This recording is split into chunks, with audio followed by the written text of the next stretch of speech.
Bene data bakundwa b'umwami Yesu Kristo, mwese abakurikira izi nyigisho tubahaye ikaze mu biganiro bya Saveur Divine. Ibi biganiro mu bitegurirwa n'abavugabutumwa bwiza batandukanye, akaba ari umuhamagaro ugendera ku ijambo ry'Imana byanditse mu gitabo cy'ubutumwa bwiza uko bwanditswe na Matayo ibice 24 umurongo wa 14. Kandi ubutumwa bwiza bw'ubwami buzigishwa mu isi yose ngo bube ubuhamya bwo guhamiriza amahanga yose, nibwo imperuka izahera ko ize. Ibi biganiro mubikurikira ku channel ya YouTube yitwa Saveur Divine. Tubifurije kugubwa neza. Imana Data ari nayo So ibaha umugisha.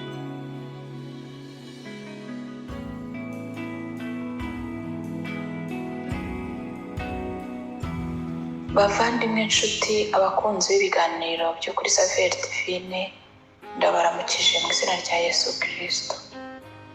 Nitwa umubyeyi Joyeuse, akaba ari gihe tugiye kuganira muri aka kanya. Mbere yuko dutangira ibiganiro, mureke tubanze dusenga Imana. Turagushimira Data wera kubw'ubuntu bwawe n'imbabazi nyinshi, kubw'urukundo rutarondoreka udukunda. Tugushimiye ko utugejeje aha hantu, tuje twiteguye kumva icyo utubwira.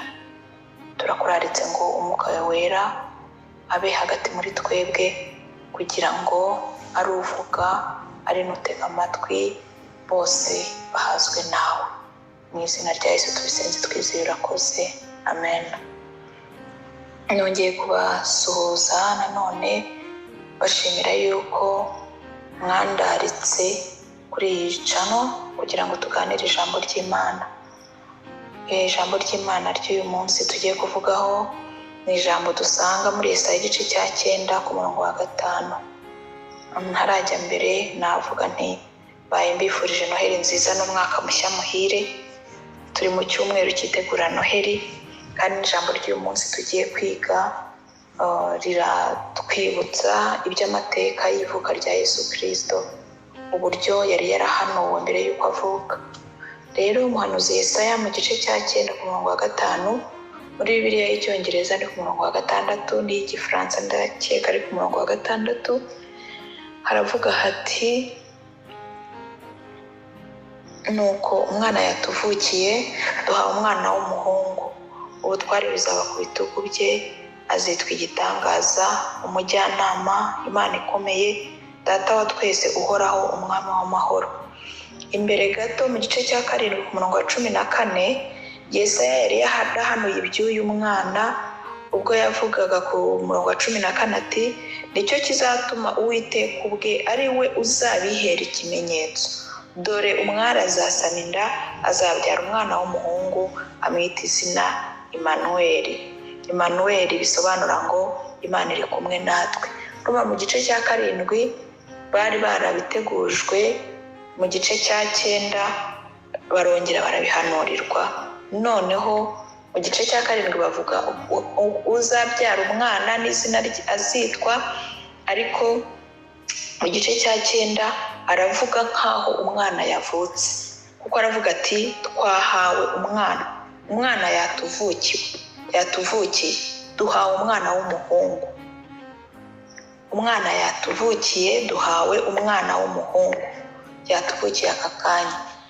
Ariko ubutware buzaba bitugu bye, azitwa igitangaza, n'aya mazina yandi akurikiyeho. Yatuvukiye ni mu ndagihe, azitwa ubutware buzaba ku bitugu bye, ibyo bizaza mu nzagihe. Wakwibaza uti kubera iki?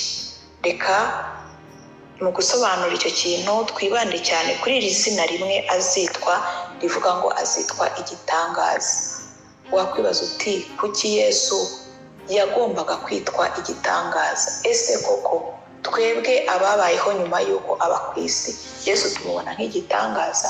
Njyewe ndavuga nti yego, Yesu birakwiriye ko yitwa igitangaza. Ndabisobanura mu buryo bukurikira, ndabishyira mu byiciro nka 6. Yesu ni igitangaza mu buryo yavutsemo, ni igitangaza mu buryo yabayeho, ni igitangaza mu buryo yapfuye, ni igitangaza mu buryo yazutse, kandi ni igitangaza mu buryo yagiye mu ijuru yewe ni igitangaza uburyo azagaruka. Yesu yavutse mu buryo bw'igitangaza. Niwe mwana wenyine wavutse ku mwari w'isugi. Niwe mwana wenyine wavutse ari Imana 100% kandi ari umuntu 100%, kandi abo bantu bombi umuntu n'Imana bakibumba bakaba umwe, bakaba mu muntu umwe ari we Yesu. Ibyo bintu byonyine kubisobanukirwa ni igitangaza. Yesu niwe mwana wari ufite ubwenge, nta wundi mwana uragira ubwenge nk'ubwe, kuko bigaragara ku myaka ya 12 ubwo ese mvuge ko yagize ate, yahinyuzaga yego bariya bantu yarasanze mu isinagogi ariho abasobanuza ibyo byanditswe cyangwa se iby'ibyo barimo bigisha, bigaragaza ko yari afite ubwenge burenze ubw'abana bo mu kigero cye. Kandi niwe muntu wabayeho ubuzima bugoye mu buryo bw'uko yarabayeho, imyenda yambaraga bivuga ko yari afite ikanzu imwe, uburyo yabayeho akora umurimo w'Imana ariko ntiyigeze acika intege. Yari afite kuraje, yari afite kwihangana, akagira ubugwaneza. Byose kuri we bigaragaza uburyo ari igitangaza, kandi n'ibitangaza yagiye akora. Aho ndavuga mu mibereho ye yakoze ibitangaza, nabyo bigaragaza yuko we ubwo ari igitangaza. Yazuye abantu, yakijije abarwayi, yagenze ku nyanja, yahagaritse imiraba n'ibindi byinshi. Hanyuma Yesu haragera arapfa. Apfuye nabwo habayeho byinshi bigaragaza yuko Yesu ari igitangaza, kuko habaye ubwira kabiri, umwenda ugacikamo kabiri, uko mu rubavu rwe haturumbutsemo amazi avanze n'amaraso, nuko buracya araha ku isaha ya 9 nibwo habaye icyo gitangaza. Yesu ajya mumva ku munsi wa 3 arazuka. Urupfu rwe yapfuye yiswe umunyabyaha, yicwa nka shefu w'abanyabyaha. Urwo rupfu rw'abanyabyaha nirwo rwakijije icyaha, rwadukijije icyaha, rwakijije abanyabyaha. Urupfu rwe rwakijije abanyabyaha. Kuzuka kwe binesha urupfu, byamura Satani urufunguzo rw'urupfu.